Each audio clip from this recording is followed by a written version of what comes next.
علم الاسماء کلھا وعلم آدم الاسماء کلھا، لیکن آگے سید الکائنات کی بات کرتا ہوں میں کہ آپ کو پتہ ہے کہ ایک وقت ایسا بھی آیا تھا، کیونکہ سب کو معلوم ہے تو میں اس پر تشریح نہیں کرتا۔ ایک وقت ایسا بھی آیا تھا کہ ایک یہودی عورت نے گوشت میں زہر، بنے ہوئے گوشت میں زہر ملایا تھا، اور زہر بھی وہ زہر تھا کہ جو زبان پر لگ جائے تو جسم کا بچنا ناممکن ہوتا ہے۔ تو اس نے ملا کے نبی کریم علیہ السلام سے گزارش کی کہ حضور میرے ہاں دعوت آپ کی، تو آپ نے اسے دیکھا، اس نے پھر عرض کیا حضور میری دعوت قبول فرمائیں، تو آپ نے فرمایا تو کیا سمجھے؟ دل میں خیال کیا کہ یہودی عورت ہے، اب رحمت اللہ عالمین کے دربار میں آئی ہے، فرمایا مجھے قبول۔ جب حضور نے تامل سے فرمایا سوچ کے، تو معلومہ کو بے خبری نہیں تھی، بے خبری نہیں تھی، فرمایا دعوت قبول ہے، جاؤ۔ حضور صحابہ کو اپنے غلاموں کو لے کر آپ تشریف لے گئے،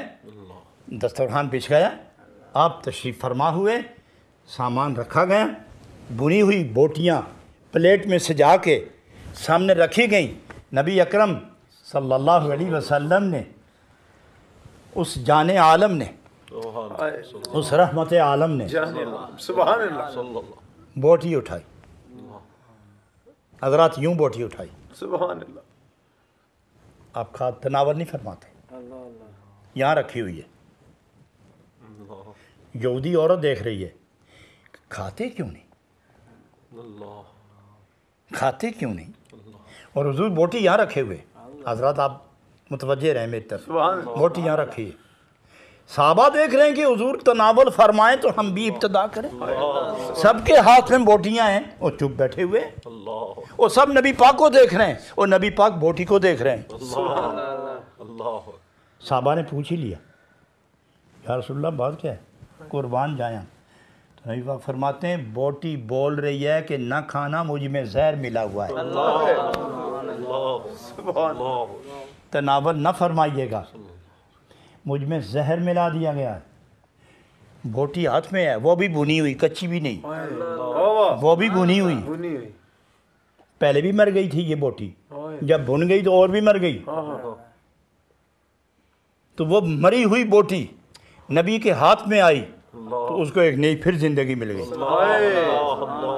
پھر زندگی ملی، اللہ غنی، سبحان اللہ، انگلیاں مبارک دو لگیں تو مری ہوئی بوٹی زندہ ہوئی اور بولنے لگی، اور ساتھ بیٹھے ہیں صحابہ، دائیں بائیں ساتھ بیٹھے ہیں، کوئی نہیں سنتا، نبی سنتے ہیں، سبحان اللہ، سبحان اللہ، کوئی نہیں بولتا، نبی بولتے ہیں، سبحان اللہ۔ تو صحابہ پوچھا قصہ کیا ہے، تو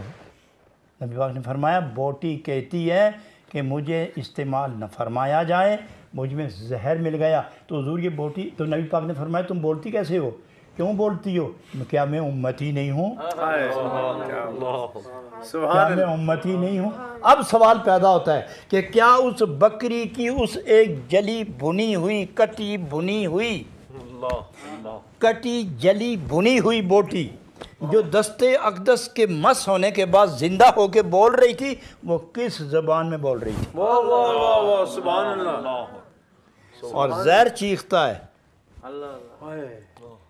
نہ استعمال میں لایا جائے، اور بوٹی بول رہی ہے، ان دونوں کی زبان کیا تھی؟ ظاہر ہے کہ عربی نہیں تھی، ظاہر ہے کہ ان دونوں کی زبان عربی نہیں تھی، وہی بوٹی کی زبان تھی جو بکری کی زبان تھی، اور بکری کی زبان کیا ہے کوئی نہ جانے، اللہ اور اللہ کا رسول جانتا ہے، اللہ جانتا ہے، پھر وہ اللہ اپنے محبوب کو جو پڑھاتا ہے وہ جانتا ہے، پڑھانے والا اور پڑھنے والا دونوں جانتے ہیں۔ تو اس طرح معلوم ہوا کہ اللہ رب العالمین نے اپنے خواص، محبوب، مقبولین، مقربین کا درجات، علم، اختیارات، معلومات اور ان کی تمام کیفیات باقی عام مخلوق سے ممتاز، اعلیٰ، عرفہ، برتر، بلند، بالا عطا فرمایا جاتا ہے۔ بے شک، سبحان اللہ، تو حضرات گرامی، سبحان، جناب رومی رحمۃ اللہ علیہ نے قرآن پاک کی ایک آیت سے استفادہ کر کے ہمیں جو فیض بخشا ہے اللہ رب العالمین ہمیں اس پر عمل کی توفیق عطا فرمائے، اور ہم سب جناب رومی قدس سرہ السامی کے حضور نذرانہ محبت پیش کرتے ہیں کہ ان کے بلند درجے کی وساطت سے خدا ہمارے قلوب و ارواح میں طہارت کے جلوے قائم فرمائے۔ حضرات افسوس ہے کہ مجھے فارسی نہیں آتی، لیکن اگر مجھے فارسی اچھی طرح آتی تو میں اور بھی وضاحت کرتا، لیکن جتنی آتی ہے میں اتنا ہی بولتا ہوں۔ جو بڑے بڑے علامے ہیں جو فارسی جانتے ہیں ان کو تو توفیق نہیں ہوئی، لیکن جو نہیں جانتا رومی نے اسی کے ذمہ یہ ذمہ داری لگا دی ہے۔ تو بہرکیف یہ ہے ان کی عنایت۔ یہ عشق کسی کا اجارہ نہیں ہے داغ، بے شک کیا کہیں، یہ عشق کسی کا اجارہ نہیں ہے داغ، پروردگار جس کو یہ نعمت عطا کرے۔ آمین الحمدللہ رب العالمین، والصلاة والسلام علی سید الانبیاء والمرسلین وعلی آلہ وصحبہ اجمعین۔ ربنا تقبل منا انک انت السمیع العلیم وتب علینا انک انت التواب الرحیم۔ اللہ کریم اس نور ٹی وی کی وساطت سے جتنے یہاں سے اسلامی مذہبی عقائد کے اعتبار سے، سلوک کے اعتبار سے، ذوق و شوق و نشہ عشق کے اعتبار سے، مثنوی کے روپ میں، قرآن کے رنگ و نور میں،